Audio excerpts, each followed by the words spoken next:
స్తోత్రం. ఆయన యొక్క ప్రేమ ద్వారా ఆకర్షింపబడి ఆయన సన్నిధికి వచ్చిన మీ అందరికీ యేసుక్రీస్తు నామములో వందనాలు. 1వ సమూయేలు 21వ అధ్యాయము 9వ వచనము. ఏలా లోయలో నీవు చంపిన గొల్యాదు అను ఫిలిష్తీయుని ఖడ్గము ఉన్నది. అదిగో బట్టతో చుట్టపడి ఏఫేదు వెనుక ఉన్నది. అది తప్ప ఇక్కడ మరి ఏ ఖడ్గమును లేదు. దాన్ని తీసుకున్నటకు నీకు ఇష్టమైన ఎడల తీసుకొనమని అనగా దావీదు దానికి సమానమైనది ఏదీనూ లేదు, నాకిమ్ము అని అన్నాను. చిన్న పేరు చేసుకుని వాక్యం చూసుకున్నాం. స్తోత్రం నాయన మహాగణుడ మహోన్నతుడ, గడ్డి పరకతో సైతం మాట్లాడించగలను సమర్థవంతుడు ప్రభు. నేనైతే గాడిద కన్నా గడ్డి పరక కన్నా హీనంగా ఉన్నాను ప్రభు. నీ యొక్క వాక్యము మేమందరము ధ్యానము చేయుచుండగా వినగలిగిన చెవులు గ్రహించే ఆత్మ ప్రతి ఒక్కరికి నువ్వే అనుగ్రహించు ప్రభు. అయ్యా, సమస్తములో మీరే మాకు తోడుగా ఉండి నీ నామ మహిమార్థము సమస్తము జరిగించమని యేసుక్రీస్తు నామమున ప్రార్థన చేయుచున్నాను తండ్రి, ఆమేన్. ఈ యొక్క బైబిల్ యావత్తులో కూడా దావీదు గారు గొలియాదుని ఎలా అయితే చంపారు అనే ఒక సంఘటన చాలా ప్రాముఖ్యమైనది. ఈవెన్ సండే స్కూల్లో అయినా సరే విడిగా చాలా పునరుద్ధాన ఆరాధనలో కానీ ఆ యొక్క సంఘటన గురించి చాలాసార్లు చాలా మంది ప్రవక్తలు చెప్పే ఉంటారు, దైవజనులు కానీ. మీకు కూడా తెలుసు కదా. ఇప్పుడు మనం మాట్లాడుకున్న ఈ యొక్క 1వ సమూయేలు 21వ అధ్యాయం 9వ వచనంలో ఒకానొక దేవుని యొక్క యాజకుడు దావీదు గారితో మాట్లాడుతున్నారు. ఎట్లా అంటే దావీదు గారు అడుగుతారు, అయ్యా ఇక్కడ నీ దగ్గర ఏమన్నా వెపన్ లేకపోతే ఏమన్నా ఆయుధం ఉందా అని అడుగుతాడు. ఆ టైంలో ఏమంటాడు ఆ యొక్క ప్రవక్త, ఆ దేవుని యొక్క యాజకుడు, మరి ఇక్కడైతే ఎటువంటిది ఏం లేదు, కానీ అప్పుడెప్పుడో చాలా సంవత్సరాల కిందట నువ్వు గొలియాదుని చంపావే, గొలియాదుని తల తెగ నరికిన ఆ యొక్క కత్తి లేకపోతే ఆ యొక్క ఖడ్గం ఇక్కడే ఉంది. మళ్ళీ అది పాడైపోకుండా, అంటే ఎలాంటి తుప్పు కానీ పొదును కానీ పోకుండా దాన్ని చక్కగా భద్రపరిచి దాన్ని ఒక మంచి బట్టతో చుట్టి ఎక్కడ పెట్టారు? ఏఫేదు దేవుని యొక్క మందిరంలో. ఆ యొక్క ప్రదేశం చాలా ప్రాముఖ్యమైనది. ఒక విలువైన, ఇప్పుడు నీకన్నా ఏదన్నా విలువైన వస్తువు లేదా బంగారము డైమండ్స్ ఉన్నాయనుకోండి, ఎక్కడ పెడతారు? పెడతావు ఇంట్లో, వంటింట్లో పెడతారా? ఏమన్నా అందరికీ కనిపించేటట్టు పెడతారా? ఒక మంచి బీరువాలోనో లేదా ఎట్లన్నా సరే దాన్ని భద్రపరుచుకుని చాలా విలువైన వస్తువులాగా భద్రంగా చూసుకుంటారు. అలాగే ఇక్కడ ఆ యొక్క ప్రవక్త ఆ యొక్క ఖడ్గాన్ని చూడండి, జస్ట్ ఇనుముతో చేసిన ఆ యొక్క ఖడ్గాన్ని ఒక మంచి బట్టతో చుట్టి ఎక్కడ పెట్టారు? దేవుని యొక్క సన్నిధిలో ఏఫేదు వెనుక పరిశుద్ధ స్థలము, అతి పరిశుద్ధ స్థలము ఆ వారి మధ్యలో ఉంటుంది. ఈ యొక్క దేవుని, ఇది ఉదాహరణకి ఇదే దేవుని యొక్క ప్రెజెన్స్ అనుకోండి. ఈ ఫ్లెక్సీని మీకు అర్థమవుతాను చెబుతున్నా. ఈ యొక్క ఫ్లెక్సీని ఏఫేదు అని అనుకోండి మీరు. దీని వెనుక ఉంది, ఓకే, పోడియం వెనుక అలా దేవుని యొక్క ప్రదేశంలో దేవుని యొక్క సమ్ముఖంలో ఉంది. పోనీ అదేమన్నా దేవుడు యొక్క యాజకులు వాడిందా? కాదు, ఫిలిష్తీయుడు ఆనీయుడు వాడింది. మళ్ళీ అతనెవరు? గొలియాదు. గొలియాదు ఎవరు? దేవుణ్ణి, పైగా దేవుణ్ణి నమ్ముకున్న యొక్క ఇజ్రాయేల్ ప్రజల్ని ఎంతగానో కుక్కల కింద జంతువులతో కంపేర్ చేసి చాలా హీనంగా మాట్లాడినాడు. దేవుణ్ణి కూడా ఒక శక్తిహీనుడిలాగా, ఒక సర్వసామాన్యమైన వాడిలాగా దేవుడి గురించి కూడా అవమానకరంగాను హేళనగా మాట్లాడిన వ్యక్తి. అలాంటి వాడు ఉన్న సొంత వెపన్ ఆ యొక్క ఖడ్గం, అలాంటిది అక్కడ దాచారు. ఓకే, అది నీకేమైనా ఇష్టమైతే అది నువ్వు తీసుకోలే అని చెప్పి ఆ ప్రవక్త అంటారు. వెంటనే దావీదు గారు ఏమంటారు? దానికి సమానమైనది ఒకటియూ లేదు. ఇప్పుడు దావీదు గారు ఆయన అభిషేకింపబడిన తర్వాత నుంచి సౌలు గారిని దర్శించిన సమయం దగ్గర నుంచి, అలాగే అక్కడి నుంచి మళ్ళీ గొలియాదుని చంపటం, గొలియాదుని చంపిన తర్వాత చాలా సంవత్సరాల పాటు సౌలు యొక్క అంతఃపురంలోనే ఆ యొక్క వైవిధ్యముగా వీణలను, మ్యూజిక్ ఇన్స్ట్రుమెంట్స్ ప్లే చేస్తాడు కాబట్టి సౌలు యొక్క సమక్షంలోనే ఉంటాడు. తర్వాత కొద్ది కాలం తర్వాత అతని యొక్క కూతురుని పెళ్లి చేసుకోవటం, అంటే సౌలు యొక్క కూతురుని పెళ్లి చేసుకోవటం, అల్లుళ్ళలాగా అక్కడే ఉండటం, క్రమక్రమముగా ఒక గొర్రెలు గబ్బరకు ఉన్న అతను తర్వాత రాజు యొక్క అంతఃపురంలో ఉండటం, అల్లుడుగా మారటం, తర్వాత ఒక గుంపు మీద ఒక అధిపతిగా, మళ్ళీ శతాధిపతిగా, మళ్ళీ సహస్రాధిపతిగా, ఆ తర్వాత మళ్ళీ కొంచెం ఒక మిలిటరీ లీడర్ లాగా, మళ్ళీ మంచి ఉపాయములు ఇచ్చే ఒక మంత్రి లాగా, ఇలా ప్రతి ఒక్క స్టెప్ ఎదుగుతూ ఉంటాడు. ఇవన్నీ ఓర్చుకోలేని ఆ యొక్క సౌలు ఏం చేస్తాడు? ఎట్టన్నా సరే దావీదుని చంపేయాలి. అని చెప్పి రకరకాల కుట్ర పొందుతాడు. సౌలు చేత మరణ భయము ఉన్నది అని దావీదు గ్రహించి ఆ యొక్క అంతఃపురాన్ని, కట్టుకున్న భార్యని, తల్లిదండ్రుల్ని అందరినీ వదిలేసి పారిపోతాడు. అడవులు గుండా, గృహాల్లో ఇల్లు లేకుండా, ఆకలి కలిగి చాలా ఘోరాతి ఘోరంగా ఎన్నో సంవత్సరాల పాటు ఒక పిచ్చోడు పారిపోతూ ఉంటాడు. ఆయన శక్తిహీనుడా, బలహీనుడా కాదు, ఎంతో గొప్ప యోధుడు.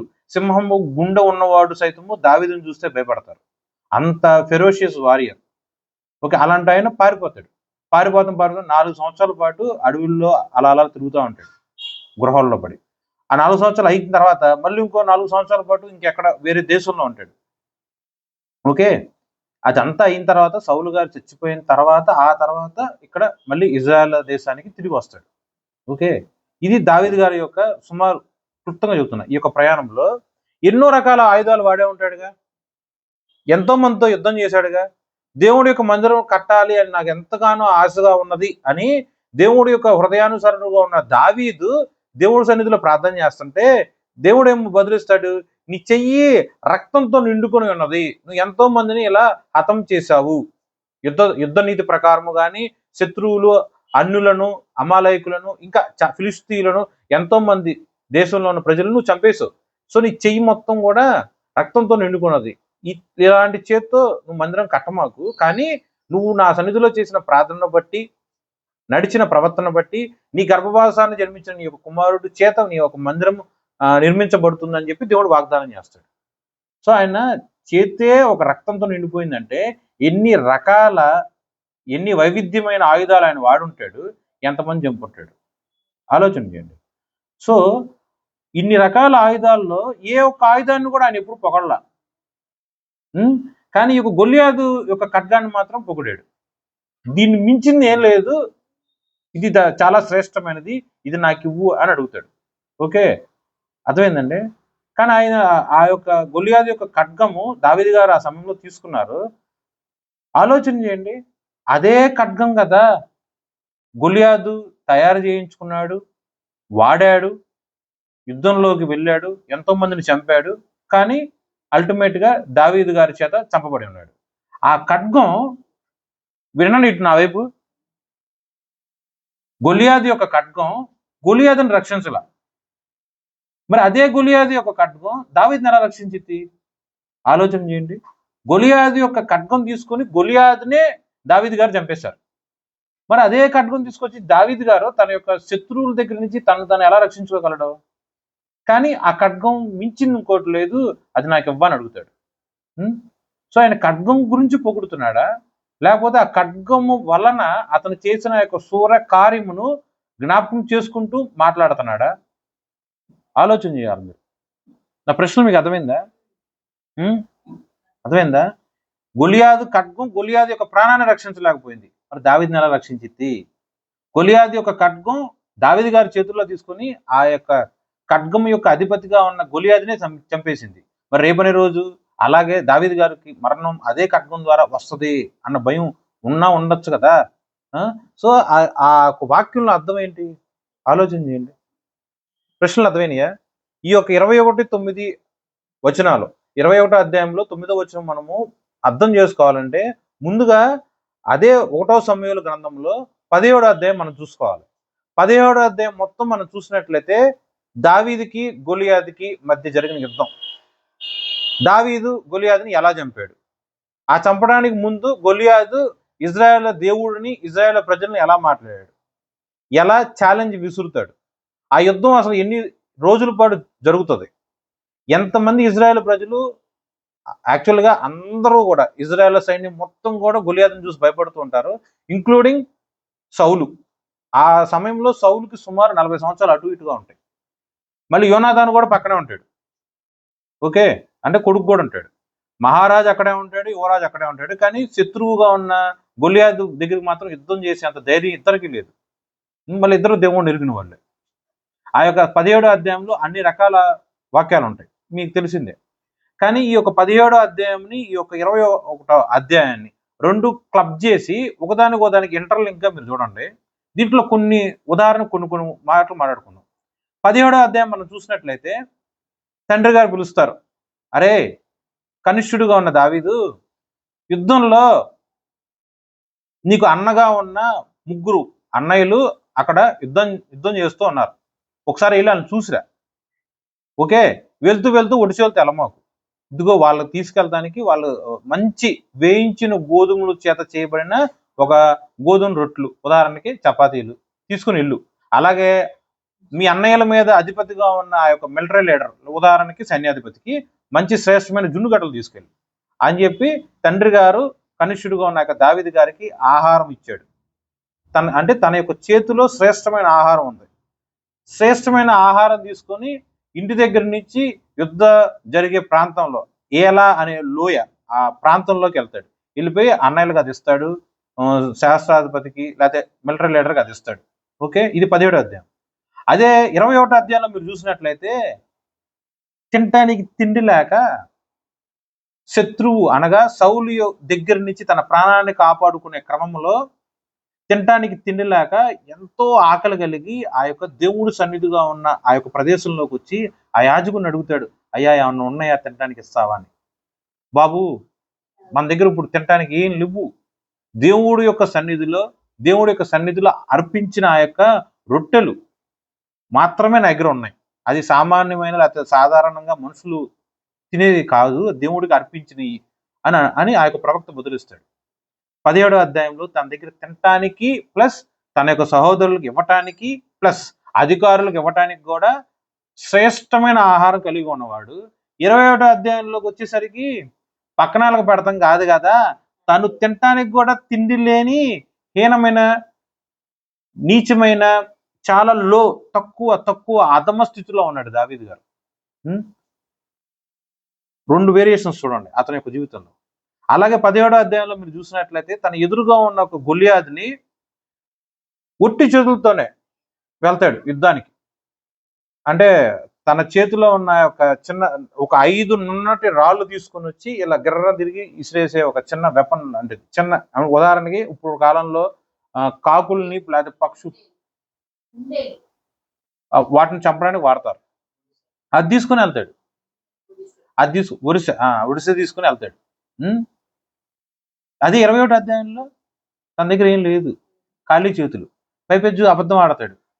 సౌలు గారు నన్ను ఒక సీక్రెట్ పని మీద పంపించాడు, ఆ పని ఏంటో నీకు చెప్పకూడదు, నేను ఎందుకు వచ్చానో చెప్పకూడదు, ఏ స్థితిలో వచ్చానో చెప్పకూడదు, అసలు అలా అని రకరకాల సుమారు చాలా అబద్ధాలు ఆడతాడు ఆ యొక్క ప్రవక్త దగ్గర. ఏ స్థితి అలా మారిపోయింది చూడండి. ధైర్యంగా ఒంటి చేత్తో వచ్చి శత్రువుని ఎదుర్కొనే దావీదు 17వ అధ్యాయంలో ఉంటే, ఇక్కడ ఏమో 21వ అధ్యాయంలో వచ్చేసి ప్రాణ భయంతో అల్లాడుతూ కొట్టుమిట్టాడుతున్న పరిస్థితుల్లో ఉన్నాడు. 17వ అధ్యాయంలో ప్రపంచంలో ఉన్న ఉదాహరణకు ఆ ఇజ్రాయేల్ రాజు, ఇజ్రాయేల్ యొక్క యువరాజు, ఇజ్రాయేల్ యొక్క సైన్యాధిపతులు, ఇజ్రాయేల్ యొక్క సైన్యం యావత్తు కూడా భయపడుతున్న ఫిలిష్తీయుని ఆయన ఒక్కడే ఎదుర్కొని తల తెగ నరికిన వీరుడు 17వ అధ్యాయంలో.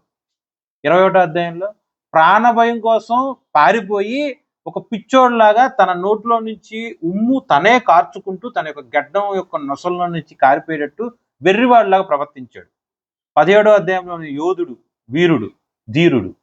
21వ అధ్యాయంలో పిచ్చోడు, వెర్రోడు. నా సన్నిధికి నువ్వు ఎందుకు తీసుకొచ్చావయ్యా అట్లా పిచ్చోళ్ళని అని చెప్పి ఆ యొక్క దేశంలోని రాజు మాట్లాడతాడు. వేరియేషన్స్ చూడండి. అలాగే 17వ అధ్యాయంలో ఫిలిష్తీయుడుగా ఉన్న యొక్క గొల్లియాతు ఒక సొంత ఊరు ఏంటంటే గాతు. ఓకే, ఆ ఊరు వాడుగా ఉన్న ఫిలిష్తీయుడుగా ఉన్న ఇతని యొక్క గొల్లియాతుని 17వ అధ్యాయంలో దావీదు గారు చంపేశారు.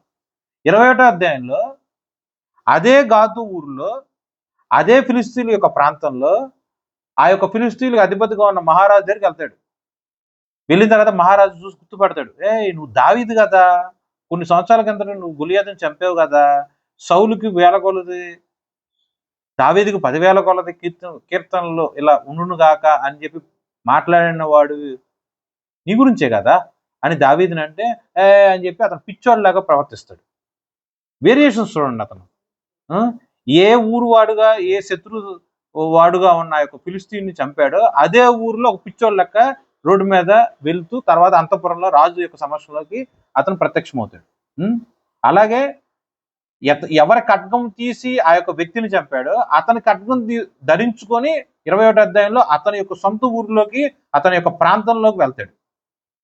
ఓకే, తను చేసిన ఆ యొక్క అద్భుతమైన దేవుడి యొక్క సూచక్రియ, గొప్ప దేవుడి యొక్క కార్యంగా ఉన్న ఆ యొక్క గొలియాదు మరణాన్ని అతను అనగా దావీదు మర్చిపోయి ఉన్నాడేమో కానీ శత్రువులుగా ఉన్న ఫిలిస్తీన్లు మాత్రం మర్చిపోవాలా. దావీదుని చూడంగానే చెబుతారు గొలియాదుని చంపినాడు ఇతనే కదా అని. ఇన్ని రకాల వేరియేషన్స్ ఉన్నాయి 17వ అధ్యాయంలో 21వ అధ్యాయంలో. ఓకే, నెక్స్ట్ వీక్ వచ్చేసరికి మీరందరూ కూడా ఈ యొక్క 1వ సమూయేలు 21వ అధ్యాయము చదవండి. దాన్ని 1వ సమూయేలు 17వ అధ్యాయంలోకి చదువుకొని రెండింటికి ఏంటబ్బా ఇంటర్లింక్ అనేది మీరు ఆలోచన చేసుకోండి. ఇది పైన మాట్లాడుకున్నాం, ఇప్పుడు డెప్త్గా మాట్లాడుకుందాం రండి. ఒక మనిషి యొక్క అంటే ఒక విశ్వాసి యొక్క మాట తీరు ఎలా ఉంటుంది? విశ్వాసము ఎంతో దృఢంగా బలంగా ఉన్నప్పుడు ఎలా మాట్లాడతాడు చూడండి ఒక విశ్వాసి. 1వ సమూయేలు 17వ అధ్యాయం 45వ వచనం. దావీదు ఫిలిష్తీయుడుగా ఉన్న యొక్క గొలియాదు గురించి మాట్లాడతాడు. నీవు కత్తియు ఈటయు బెల్లమును ధరించుకుని నా మీదకు వచ్చుచున్నావు. అయితే నీవు తిరస్కరించిన ఇజ్రాయేలు సైన్యములకు అధిపతియగు యెహోవా పేరట నేను నీ మీదకు వచ్చుచున్నాను. మీరు ఒకసారి వాక్యాన్ని ఆలోచన చేయండి.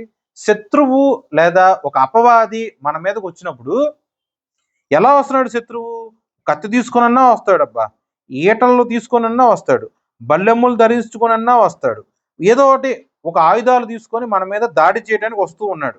ఓకే, కానీ ఒక విశ్వాసిగా ఉన్నవాడు ఎలా ఆ యొక్క శత్రువుని ఎదుర్కొంటున్నాడు? ఎలా ఎదుర్కొంటున్నాడు? కేవలము యెహోవా పేరు, దేవుని యొక్క నామము మీద మాత్రమే ఆధారపడి యుద్ధం చేస్తున్నాడు. గొలియాదు వచ్చేసి దావీదు గారిని సంహరించడానికి ఒక కత్తియు ఈటయు బలెమును ధరించుకొని వస్తున్నాడు. కానీ దావీదు గారు మాత్రము తన ఎదురు ఉన్న ఒక అపవాదం అవ్వచ్చు, ఒక శత్రువు అవ్వచ్చు, ఒక సమస్య అవ్వచ్చు, ఓకే, ఒక దుఃఖ దినములు అవ్వచ్చు, ఏదైనా సరే వాటిని ఎదుర్కొంటానికి ఎలా వెళ్తున్నాడు? యెహోవా పేరుట, దేవుని నామమున. సో ఒక విశ్వాసం ఉండాల్సింది ఏంటి? కత్త, ఈట, బల్లెమ్మ, దేవుడి యొక్క నామం ధరించుకోవడం. మరి నువ్వేం ధరించుకుంటున్నావు? వెపన్స్, ఆయుధాలు చేతపరుచుకుంటున్నావా? ఒక మనిషిని నా మీద నోటితో దాడి చేశాడు, మాటకు మాట నేను మాట్లాడాలా అని చెప్పి నువ్వు కూడా ప్రిపేర్ అవుతున్నావా? మన గొడవలో వాళ్ళు ఇలా పాయింట్ అవుట్ చేసి మళ్ళీ మాట్లాడారు, ఆ మాటకి ఈ మాటగా నేను సమాధానం చెప్పాలి అని చెప్పి నువ్వు ప్రిపేర్ అవుతున్నావా? యెహోవా పేరట మాట్లాడు. ప్రేమ, ఓర్చుకోవటం, సహించుకోవటం. దేవుడు చూస్తాడు, ఆయనకు అన్నీ తెలుసు, ఆయన చూసుకుంటాడు, ఆయనకు అప్పచెప్తే చాలు. సో నువ్వు కూడా ఇహలోక సంబంధంగా ఉన్న ఏ యొక్క ఆయుధములను, పరికరములను నీ దేహంలో ఉన్న నీ యొక్క కండబలము, బుద్ధి బలము, జ్ఞాన బలమును కాకుండా యెహోవా నామమునందు నువ్వు శత్రువును ఎదిరించి యుద్ధము చేయవలసి ఉన్నది. ఓకే, ఇది 17వ అధ్యాయంలో విశ్వాసిగా ఉన్న దావీదు యొక్క మైండ్ సెట్. అది 21వ అధ్యాయంలో 17వ అధ్యాయంలో వచ్చేసరికి కొండంత ధైర్యంగా ఉన్నాడు. 21వ అధ్యాయంలో వచ్చేసరికి పిరికోడైపోయాడు. గొలియాదును చూసి సౌలు పారిపోతుంటే గొలియాదుని చంపినవాడుగా ఉన్న దావీదు సౌలు చూసి పారిపోతున్నాడు. మళ్ళీ వేరియేషన్ చూడండి మీరు. ఒక శత్రువుగా ఉన్న గొలియాదును చూసి సౌలు గడగడగడలాడుతూ ఉంటాడు. ఆ శత్రువు గొలియాదు ప్రతిరోజు వచ్చి 17వ అధ్యాయం చూడండి ఒకసారి. ప్రతిరోజు వచ్చి ఏం చేస్తుంటాడు చూడు. 17వ అధ్యాయంలో 16వ వచనంలో ఆ ఫిలిష్తీయుడు అనగా గొలియాదు ఉదయమునకును సాయంత్రమును బయలుదేరుచు 40 దినములు తన్ను తాను అగపరుచుకొనుచు వచ్చును. 40 రోజుల పాటు ఆ యొక్క లోయలో ఉంటూ, ఓ పక్కనేమో ఇజ్రాయేల్ సైన్యం, ఓ పక్కనేమో ఫిలిస్తీన్ల సైన్యం. 40 రోజుల పాటు పొద్దున్నే వస్తాడు. రండి, ఎవరన్నా మీలో ఒక్కడంటే ఒకడు, ఉదాహరణ మీలో ఒక మగాడు ఉన్నా సరే వచ్చి నాతో యుద్ధం చేయండి అని చెప్పి యెహోవా నామమును దూషిస్తూ మాట్లాడతారు. వాక్యంలో అలా ఉంటాయి. దేవుణ్ణి అవమానించేటట్టు, ఇజ్రాయేల్ ప్రజలను అవమానించేటట్టు. మళ్ళీ సాయంత్రం పాటు వచ్చి ఎవరు లేరా రండి అని చెప్పి మళ్ళీ అంటే కవ్వించేటట్టు, రెచ్చగొట్టేటట్టు, మళ్ళీ సిగ్గు మనకి కలుగు చేసేటట్టు మాట్లాడతాం. అలా 40 రోజుల పాటు చేశాడు. సౌలు దేవుడి చేత అభిషేకించబడినోడేగా. దేవుడి యొక్క పని అంతకు ముందు ఎన్నిసార్లు చేశాడు, ఎన్ని మారులు చేశాడు. మరి గొలియాదు వచ్చి అట్లా మాట్లాడతంటే నా ప్రాణం పోయినా పర్లా, దేవుడి నామాన్ని అవమానపరిచే అతని యొక్క సున్నత లేని ఫిలిస్తీయుడు ఏ పాటోడు అని చెప్పి దావీదు లాగా సౌలు గారు కూడా ప్రవర్తించాలిగా. చేయలేదుగా. 40 రోజుల పాటు అంత అవమానం ఎదుర్కొన్నా సరే గమ్మున్నాడు సౌలు. దావీదు ఎంత బాగా ఎదుర్కొని మాట్లాడాడు. అలాంటి దావీదు 21వ అధ్యాయంలో వచ్చేసరికి సౌలు వలన ప్రాణభయం పొంది పారిపోతూ ఉన్నప్పుడు ఈ 21వ అధ్యాయంలో చూడండి ఎలా మాట్లాడతాడు. దావీదు నోబుల్లో యాజకుడుగా ఉన్న అహీమెలకు నొద్దకు వచ్చెను. అయితే అహీమెలకు దావీదు రాక చూసి, అంటే దావీదు రాగానే చూసి భయపడిపోతున్నాడు. దావీదు అంటే ఎంత భయమో చూడండి నాకున్న ప్రజలకి. బాబు నువ్వు సమాధానకరంగానే వస్తున్నావా, నువ్వు మంచిగా శాంతిగానే వస్తున్నావా అన్నట్టు అడుగుతాడు. ఒంటరిగా వచ్చావేంటి అని అతను అడుగగా 2వ అధ్యాయం నుంచి అబద్ధాలు మొదలు పెడతాడు దావీదు గారు. ఎలా చూడండి, ప్రాణభయంతో వచ్చిన అబద్ధాలు. రాజు నాకు ఒక పని నిర్ణయించి, ఇది మొదటి అబద్ధం, నేను నీకు ఆజ్ఞాపించి పంపినని ఏదో అది ఎవరితో నేను చెప్పవద్దను, అది 2వ అబద్ధం. అంటే ఎలా చెబుతున్నట్టు ఇండైరెక్ట్ గా యాజకుడు కొన్న అహీమెలకు నేను ఏ పని నిమిత్తము ఎందుకు నీ దగ్గరికి వచ్చానో రాజుగారు నీకే కాదు అసలు ఎవరికే చెప్పొద్దన్నారు. కాబట్టి నేను ఎందుకు వచ్చాను ఏంటో వివరాలు ఏం మాత్రం నువ్వు అడగమాకు అని ఇండైరెక్ట్ గా డైరెక్ట్ యాజకుడితోనే చెబుతున్నాడు. అది 2వ అబద్ధం. ఓకేనా. నేను నా పని వారిని ఒకనొక చోటుకి వెళ్ళ నిర్ణయించితిమి, అది 3వ అబద్ధం. నీ యొద్ద ఏమైనా ఉన్నదా, 5 రొట్టెలు కానీ మరేమీ ఉండిన ఎడల అది నాకిమ్మని యాజకుడైన అహీమెలకుతో అనగా. యాక్చువల్గా వచ్చిన పర్పస్ ఏంటండి, 5 రొట్టెల కోసం. 5 రొట్టెల కోసం 17వ అధ్యాయంలో ఎన్ని రొట్టెలు తీసుకుని వెళ్ళాడు 3 అన్నదమ్ములకి. మళ్ళీ వాళ్ళ మీద ఉన్న అధికారిగా ఉన్న సైన్యాధిపతికి శ్రేష్టమైన జున్నుగడ్డలు తీసుకెళ్ళాడు. అంటే అతని దగ్గర ఎంత పుష్కలంగా ఉన్న ఆహారం. పైపెచ్చు అతను దావీదు గారు ఉన్న ప్రాంతము తన యొక్క తండ్రి ప్రాంతం, నాకు రైట్ నో ఆ ఊరు గుర్తులేదు. అక్కడి నుంచి తన యొక్క యుద్ధం జరిగే ఆ యొక్క ఏలా లోయలోకి వెళ్తాడు. ఓకే, అంటే దారి పొడుగున అతనికి కూడా దాహము ఆకలి వద్దుగా కాలినడక మీద వెళ్ళేవాడికి. మరి అతను తినటానికి అతనికి ఆహారం ఉంది, అన్నయ్యలకి ఆహారం తీసుకెళ్ళాడు, సహస్రాధిపతికి ఆహారం తీసుకెళ్ళాడు. కానీ 21వ అధ్యాయంలో వచ్చేసరికి 5 రొట్టెలు లేవు. మళ్ళీ మీరు ఆలోచన చేయండి, ఈ 5 రొట్టెలు తన యొక్క పొట్ట నింపుకోవడానికి మాత్రమే అడగట్ల, తనతో పాటున్న తన యొక్క మిగతా ప్రజలకి కూడా అడుగుతున్నాడు. 5 రొట్టెలు అండి, 5 రొట్టెలు. అంటే తను ఎంత ఆకలితో ఉన్నాడు. ఆ 5 రొట్టెల యొక్క ఆహారం కోసం దానికి ముందుగా మాట్లాడిన మాటల్లో ఎన్ని అబద్ధాలు ఉన్నాయి. అప్పుడు ఆ ప్రవక్త అంటాడు, బాబు మన దగ్గర అయితే ఏం లేవు, ఇదిగో దేవుడి యొక్క సన్నిధిలో తేబడిన రొట్టెలు ఉన్నాయి, కానీ ఇలా అది ప్రతిష్ఠించబడినవి కాబట్టి ఏదన్నా పని వాళ్ళకో లేకపోతే ఉదాహరణకి స్త్రీలకు దూరంగా ఉన్న వాళ్ళు మాత్రమే తినవలసి ఉన్నది అని చెప్తే, అలా ఆల్రెడీ ఎన్నో రోజుల నుంచి పారిపోయి వచ్చినాడు దావీదు. సో స్త్రీ సాహత్యం లేదు కాబట్టి మేము ఇలా మంచిగానే స్త్రీకి దూరంగానే ఉన్నాం కాబట్టి మేము తినొచ్చు అన్నట్టు మాట్లాడుకుంటాం. మిగతా వాళ్ళు కూడా ఎలా మాట్లాడతారంటే, అక్కడున్న ఆకలన ప్రకారం వాళ్ళు ఎలా ఆలోచిస్తారంటే, దేవుని యొక్క సన్నిధిలో తేబడిన రొట్టెలు తింటే అపకారం, ఓకే, కానీ మాకు అధికారిగా ఉన్న రాజే తిను అని చెప్పి ఇచ్చినప్పుడు రాజాజ్ఞను గౌరవించని కూడా దేవుడి యొక్క ఆజ్ఞ ఉంటుంది కదా. సో అలాంటి ఆజ్ఞ ప్రకారం మేము తిన్నాములే అని చెప్పి వాళ్ళు అలా సాటిస్ఫై చేసుకుంటారు ఆ వాక్యం. ఆకలి కోసం ఎన్ని తిప్పలు చూసారా. ఎవరు, దావీదు కింద ఉన్న యొక్క ప్రజలు. ఓకే, ఆ 5 రొట్టెలు అలా తీసుకుంటూ వెళ్ళేటప్పుడు మళ్ళీ దావీదు గారు అడుగుతారు. ప్రాణభయంతో పారిపోయినాడు కదా, ఎలా అడుగుతాడు చూడండి.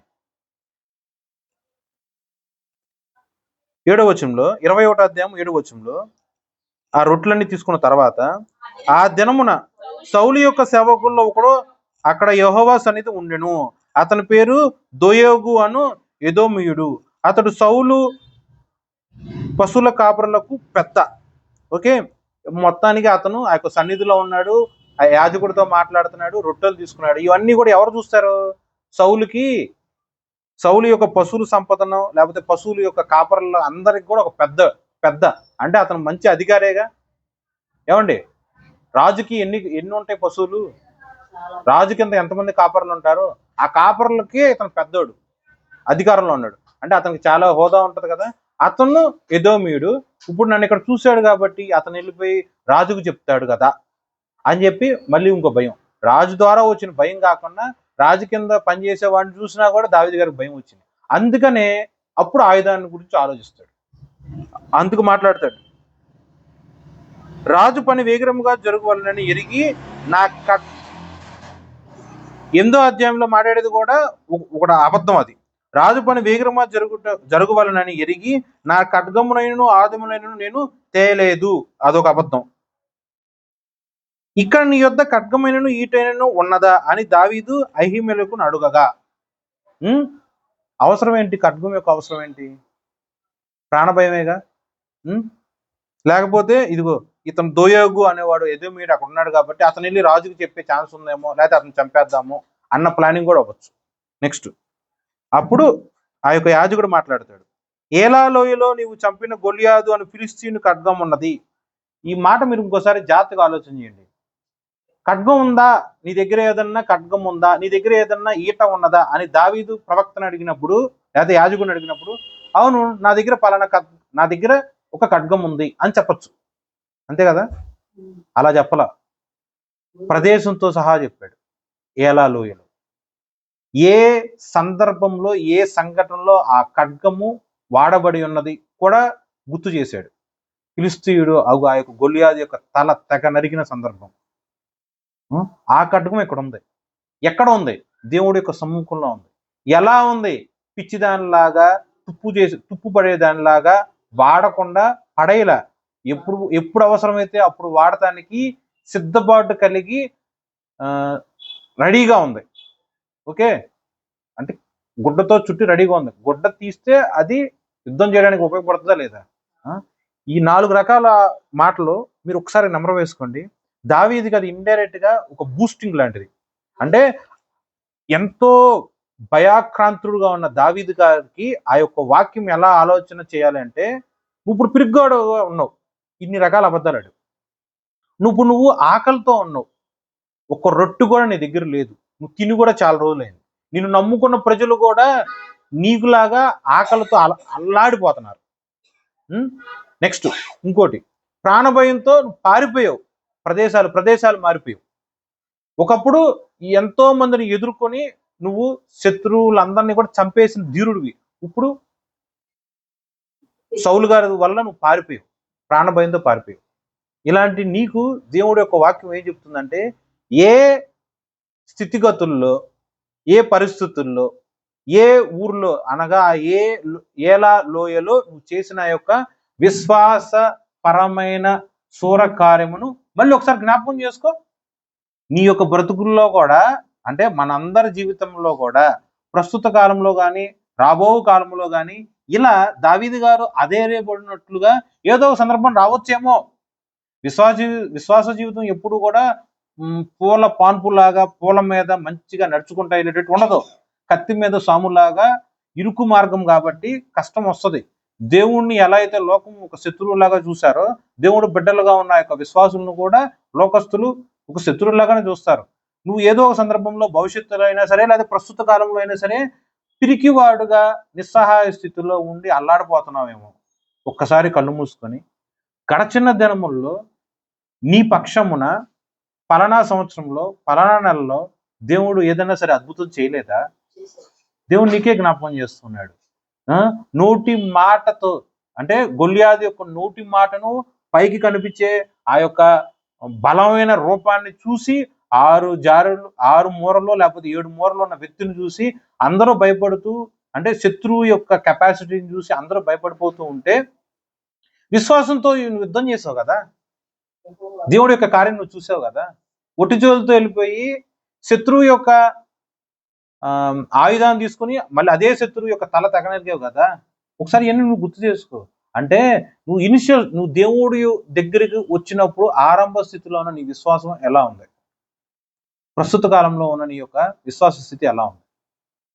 నువ్వు మనుషులందరూ పోవచ్చున్న రీతిగా పోకుండా ధైర్యము వహించి దేవుడి కోసం నిలబడిన సందర్భం ఏదన్నా ఉందా? నువ్వు పిరికివాడుగా ఉన్నప్పుడు ఆ యొక్క గడచిన కాలంలో జరిగిన ఆ యొక్క సందర్భాన్ని మళ్ళీ ఇంకోసారి గుర్తు తెచ్చుకో అని యాజకుడు, అతను ఏమీ తెలియకుండానే అతను దావీదు గారికి ఇండైరెక్ట్ గా ధైర్యపరిచే మాటలు మాట్లాడుతున్నాడు. దాన్ని బట్టి దావీదు గారు ఏమంటున్నారు, ఇది నేను చూసిన అన్నింటిలో కూడా శ్రేష్టమైంది. ఎందుకంటే అతను దేవుళ్ళలోనికి అభిషేకింపబడిన తర్వాత అతను చేసిన మొట్టమొదటి శూరకార్యం ఏంటి? ఇదే. దావీదు గారిని దేవుడు అభిషేకించిన తర్వాత అతను దేవుడి కోసం చేసిన శూరకార్యము మొట్టమొదటిది ఏంటంటే గొలియాదు యొక్క సంహరణ. అప్పుడు గొలియాదుని చంపడానికన్నా ముందు ఆ యొక్క వారు జరిగే క్రమంలో సౌలు అడుగుతాడు, నువ్వు చాలా పిల్లోడివి కదబ్బా. 17వ అధ్యాయంలో చూడండి, 17వ అధ్యాయం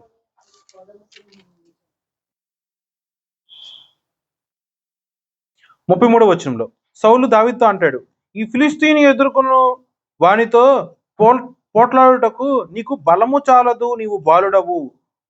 ఫిలిష్తీయుడుగా ఉన్న గొలియాదు మాత్రం బాల్యము నుండి యుద్ధాభ్యాసము చేసిన వాడు అని దావీదుతో అనెను. అప్పుడు దావీదు గారు ఎలా మాట్లాడతారు? నీ దాసుడైన నేను నా తండ్రి యొక్క గొర్రెలను కాయుచుండగా సింహమును ఎలుగుబంటి వచ్చి మందలో నుండి ఒక గొర్రె పిల్లను ఎత్తుకొని పోవుచుండగా నేను దాన్ని తరిమి చంపి దాని నోట్లో నుండి ఆ గొర్రెను విడిపించి తిని. సో దేవుడు నీ పక్షాన ఉన్న ఆయన యొక్క చిత్తాన్ని నెరవేర్చడానికి, ఉదాహరణకి ఒక రోజు ఉంది, దావీదు గారు గొలియాదు గారిని చంపవలసి ఉన్నది. దావీదు గారేమో పిల్లోడు, అతనికి ఏమో యుద్ధం రాదు, కానీ అతన్ని యుద్ధశీలిగా ధైర్యశీలిగా మార్చాలి. కాబట్టి దేవుడు దావీదు గారిని ఎలా ట్రైన్ చేశారు? ఒక మేకని, ఒక ఎలుగుబంటిని, లేదా ఒక గొర్రె పిల్లల్ని, ఒక సింహాన్ని తీసుకొని దావీదు గారికి ట్రైనింగ్ ఇచ్చాడు.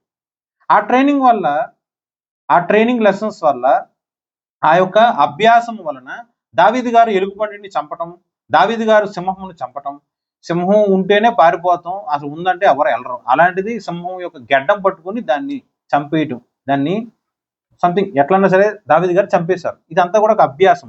ఇట్టి అభ్యాసం దేవుడు నేర్పించాడు దావీదు గారికి. ఒక శత్రువుని ఎదుర్కోవడానికి ముందు శత్రువుని ఎలా ఎదుర్కోవాలని దేవుడు అభ్యాసం ద్వారా నేర్పించాడు.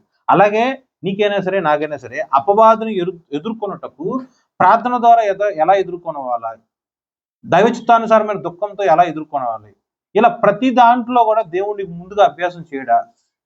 దేవుడి యొక్క కార్యము నువ్వు చేయవలసి ఉన్నది అని దేవుడి యొక్క చిత్తంలో ఉన్నప్పుడు అది నువ్వు జరిగించటానికి దావీదు గారికి ఎలా అయితే ఒక గొర్రెల ద్వారా, సింహం ద్వారా, ఎలుగుబంటి ద్వారా ట్రైనింగ్ ఇచ్చాడు, అలాగే నీకు కూడా దేవుడు రకరకాల వ్యక్తుల ద్వారా, రకరకాల మనుషుల ద్వారా నిన్ను దేవుడు సిద్ధపాటు చేస్తాడు.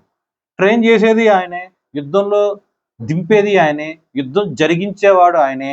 ఎవరి నామమున యెహోవా ఆ యొక్క యుద్ధం జరిగించాడో, యుద్ధాన్ని విజయం పొందుకున్నాడో, అలాగే నువ్వు కూడా నీ యొక్క భవిష్యత్ దినంలో లేదా ప్రస్తుత దినంలో నీ ఎదురు ఉన్న ఆ యొక్క అపవాదిని సంహరించగలవు, ఎదిరించగలవు, విజయం పొందుకోగలవు. కాబట్టి ఈ యొక్క వాక్యంలో మనం చూడాల్సింది ఏంటంటే 17వ అధ్యాయము 21వ వచనం 2 ఏకదాటిగా చదువుకోండి. దావీదు గారి స్థితిగతులు చూడండి, మైండ్ వేరియేషన్స్ ఎలా ఉంటాయో. నెక్స్ట్ ఇంకోటి 21వ అధ్యాయంలో మళ్ళీ 12వ వచనం నుంచి, ఒక్క నిమిషం 21వ అధ్యాయము 10వ వచనం నుంచి, దావీదు సౌలునకు భయపడినందున ఆ దినముని లేచి పారిపోయి గాతు రాజైన అకీషు నొద్దకు వచ్చెను. ఎక్కడ? గాతు. చూసారండి వాక్యంలో ఊరి పేరు అలాగే రాజు పేరు కూడా రాస్తుందిగా. మళ్ళీ 17వ అధ్యాయం మీరు చూడండి, 17వ అధ్యాయంలో మీరు చూసినట్లయితే ఈ యొక్క ఫిలిష్తీయుడు ఎవడనేది అక్కడ రాసి ఉంటుంది.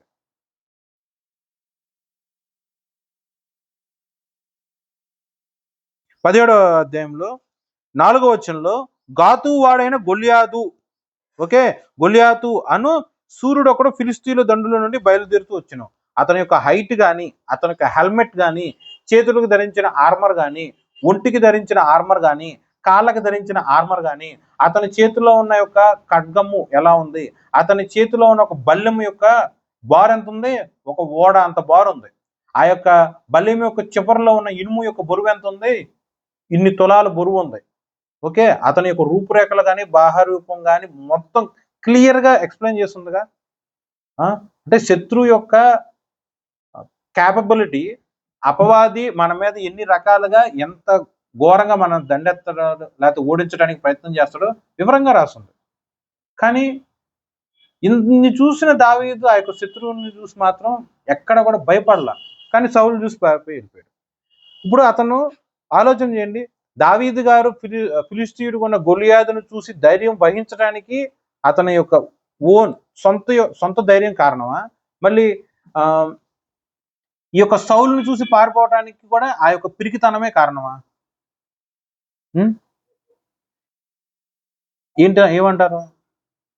ప్రశ్న అర్థమైందా మీకు? శత్రువుని ఎదుర్కొనడానికి, గొలియాదుని ఎదుర్కొనడానికి దావీదు గారికి ధైర్యం ఉంది, సౌలు గారి దగ్గర నుంచి పారిపోవడానికి ఏమో పిరికితనం ఉంది. ఈ రెండు అతను సొంతంగా తెచ్చుకున్నాయన, ధైర్యమైనా సరే పిరికితనం అయినా సరే సొంతంగా తెచ్చుకున్నాయన కాదండి. రెండు కూడా దేవుడి వల్ల కలిగినాయి. ధైర్యం ఇచ్చింది దేవుడే, ఆ సమయంలో పిరికోడుగా ఉంది కూడా దేవుడి వల్లనే. ఎందుకు అంటే ఆ కాలములో పిరికితనంగా ఉండి సుమారు 8 సంవత్సరముల పాటు పారిపోతూ ఉంటాడు. ఓకే, ఆ 8 సంవత్సరాల పాటు పారిపోయి కీర్తనలు రాస్తాడు. కీర్తనలో డీటెయిల్గా చెప్పట్లేదు కానీ క్లుప్తంగా చెప్తా. కీర్తనలో 7వ అధ్యాయం 59వ అధ్యాయం 56వ వచనం 34 52 63 54 18 57 142 10 అధ్యాయాలు రాశాడు. 8 సంవత్సరాల పాటు అతను పారిపోయి ఆ యొక్క క్రమంలో సుమారు 10 అధ్యాయాలు రమారమి రాశాడు. మీరు ఆ ప్రతి అధ్యాయం చదివేటప్పుడు 1వ వచనం కన్నా ముందు పైన ఒక పదం రాసి ఉంటుంది. ఓకే, ఉదాహరణకి పలానా దావీదు కీర్తన, పలానా కీషు ఇలా రాశాడు, పలానా అలా రాశారు కదా. అట్లాగే ఇవన్నీ మీరు చూసినట్లయితే సౌలు వల్ల జరిగిన ఆ యొక్క ప్రాణ భయం గురించి అతను రాసుకున్న పలానా అధ్యాయంలో గృహలో ఉన్నప్పుడు సౌలు దగ్గర నుంచి ప్రాణ భయం వీడి విజయం పొందుకున్న తర్వాత అలా ప్రతిదానికి డీటెయిల్గా రాసి ఉంటుంది. ఓకేనా. 8 సంవత్సరములు పిరికోడులాగా పారిపోయాడు. అప్పుడు దేవుడి యొక్క హస్తబలం అతను తోడుగా ఉండి, దేవుడి దగ్గర మాత్రం దీన మనసుగా ఉండి, మళ్ళీ మీరు ఆలోచన చేయండి, ఆ 8 సంవత్సరాలు పారిపోయే క్రమంలో సౌలు గారు సుమారు 3-4 సార్లు దావీదు గారి చేతికి అప్పగింపబడతాడు. ఓకే, దాని ప్రూఫ్ కింద ఏంటి, అతను తాగే యొక్క వాటర్ని తీసుకోవడం కానీ, అతని యొక్క రాజు వస్త్రముగా ఉన్న ఆ యొక్క ఉదాహరణ దుప్పటవచ్చు దానికి చివరి అంచున ఇలా కట్ చేసి మళ్ళీ అక్కడే పడతాడు. ఎన్నిసార్లు దేవుడు అతనికి అప్పగించినా సరే అతని మీద చెయ్యి ఎత్తడు, మళ్ళీ నోరు కూడా మాట్లాడడం. కారణం ఏంటి, దేవుడి చేత అభిషేకించబడిన బిడ్డ కదా అని చెప్పి ఎక్కడా కూడా ఛాన్స్ తీసుకోడు. ఛాన్స్ వచ్చినా సరే ఛాన్స్ తీసుకోడు. సో ఎన్ని రకాలుగా మీరు ఆలోచించుకోవచ్చు చూడండి ఒక్క వాక్యంలో. 17వ అధ్యాయము అలాగే 21వ అధ్యాయం. సో ఇప్పుడు మొత్తానికి ఈ యొక్క 21వ అధ్యాయంలో 9వ వచనంలో ఏం మాట్లాడుతున్నామంటే, అక్కడ ఉన్నది కంటికి కనిపించితే వాక్యం ప్రకారం అక్కడ ఉంది గొలియాదు యొక్క ఖడ్గం. ఓకే, కానీ ఆత్మీయానుసారంగా నువ్వు ఆలోచించినట్లయితే గొలియాదును దేంతో చంపావు? కంటికి కనిపించినట్లయితే ఖడ్గంతో చంపావు. కానీ మీరు ఇంకో రకంగా ఆలోచన చేయండి, ఆత్మీయానుసారంగా ఆలోచించండి. యెహోవా పేరుట నేను నీ మీదకి యుద్ధానికి వస్తున్నా.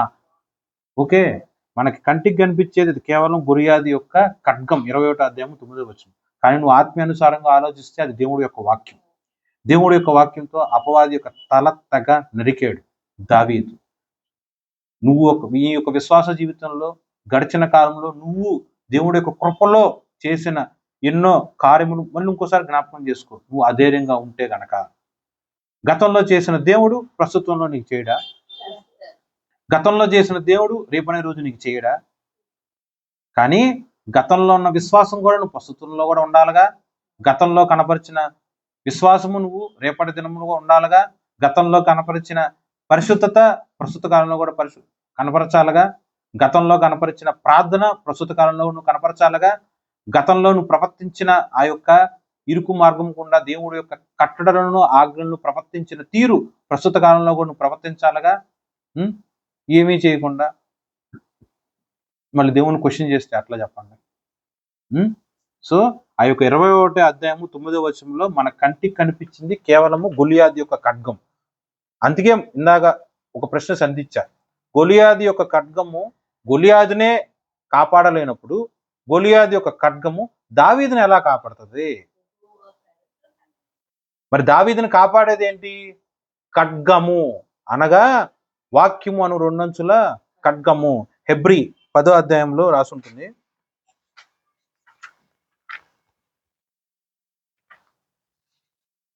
నాకు వాక్యం రిఫరెన్స్ పెద్ద గుర్తులేదండి, మేబీ 4వ అధ్యాయంలోనే అక్కడ రాసి ఉంటుంది.